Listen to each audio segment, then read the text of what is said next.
Good morning. இவங்க என் பொண்ணு Amrita. Please எல்லாரும் உட்காருங்க. அமிர்தா, இதான் நம்ம ஆஃபீஸ். அமிர்தா மேடம், அது விக்ரம் சார் சேம்பர். இது நான் உட்கார இடம். சார், அமிர்தா மேடமுக்கு எந்த சேம்பரை கொடுக்கலாம்? அர்ஜுன், ஒரு வேலை பண்ணுங்க. இப்போதைக்கு உங்க இடத்துக்கு பக்கத்திலேயே ஒரு இடத்த கிளியர் பண்ணி கொடுத்துருங்க. அப்புறமா அவளுக்குன்னு ஒரு இடத்த டிசைட் பண்ணிக்கலாம். ஓகேவா அமிர்தா?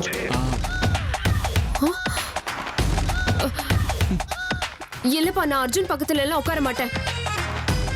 எனக்கு எந்த தொந்தரவும் வேணாம். நான் தனியா உட்காந்துக்கிறேன். அதுக்கு ஏற்பாடு பண்றேம்மா.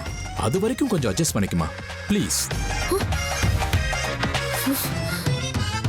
சரி.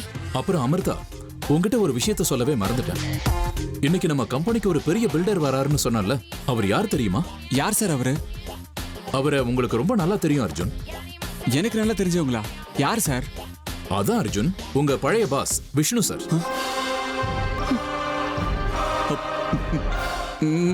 விஷ்ணு சார் வரப்போறாரு.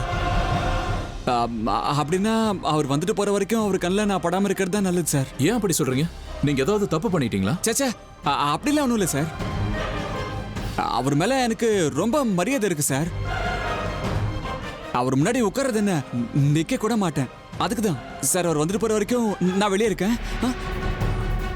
அர்ஜுன், அர்ஜுன் ஒரு நிமிஷம் இருங்க. நல்ல பையன், பெரியவங்க மேல எவ்வளவு மரியாதை வச்சிருக்கான் பாரு. வாமா.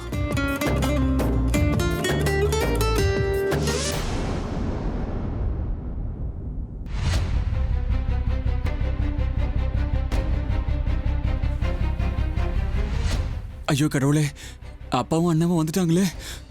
இப்ப நான் வெளியே போனா சரியா மாட்டிப்பேன். உள்ள போனாலும் மாட்டிப்பேனே. இப்ப என்ன பண்றது?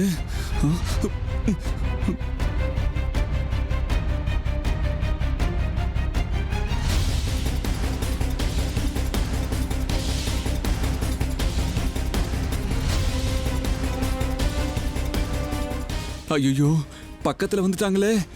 அப்பா மட்டும் என்ன இந்த ஆபீஸ்ல பார்த்தாரு, என் கதை முடிஞ்சிடும். கடவுளே, நீதான்ப்பா என்ன காப்பாத்தணும்.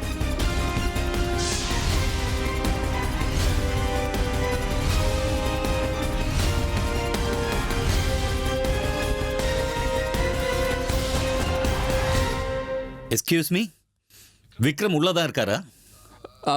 உள்ளதான் சார் இருக்காரு.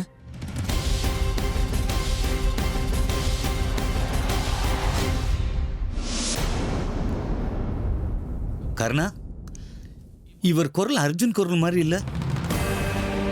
ஒருவேளை அவன் தான் இங்க வந்துட்டானோ? இல்லப்பா, எனக்கு என்னமோ அது அர்ஜுன் குரல் மாதிரி தெரியல. அதுவும் இல்லாம அர்ஜுன் எதுக்குப்பா இங்க வர போறான்? சரி வா.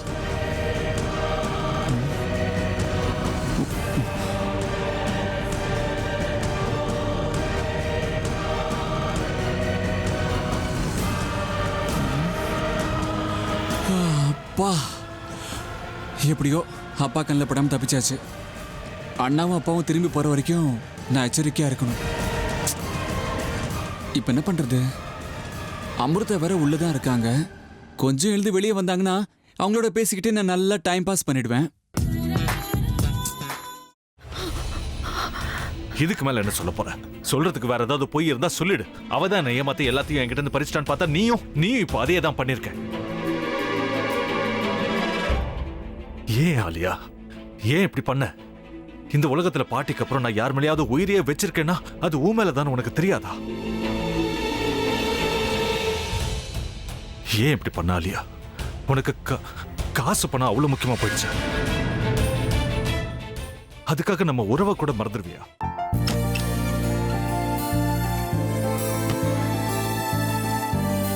சக்தி சக்தி, ஒரு நிமிஷம்.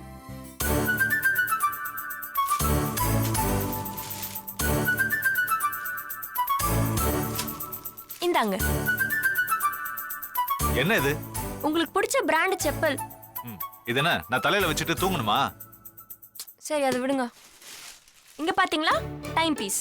இதோட அலாரம்க்கு தான் நீங்க டெய்லி எந்திரிக்கணும். அதெல்லாம் என் மொபைல்ல இருக்கு. முத்து, முத்து, என்னடி இவன் முத்துன்னு ஒருத்தைய உருவாக்கி விட்டான், செல்வியை மறப்பான்னு பார்த்தா எப்ப பார்த்தாலும் முத்து முத்துன்னு கூப்பிட்டுட்டு இருக்கான். முத்துவ கூப்பிட மட்டுமா செய்யறான், முத்துவ வச்சு என்னென்னமோ செய்யறான். நாம தான் இழிச்சவாய் மாதிரி வேடிக்கை பார்த்துட்டு இருக்கோம். என்ன முறைச்சு என்ன பிரயோஜனமாயா? உனக்கு வேற குரல் போயிடுச்சு. அடுத்து அவ செல்வியை கூப்பிட்டானா என்ன பண்ண போற?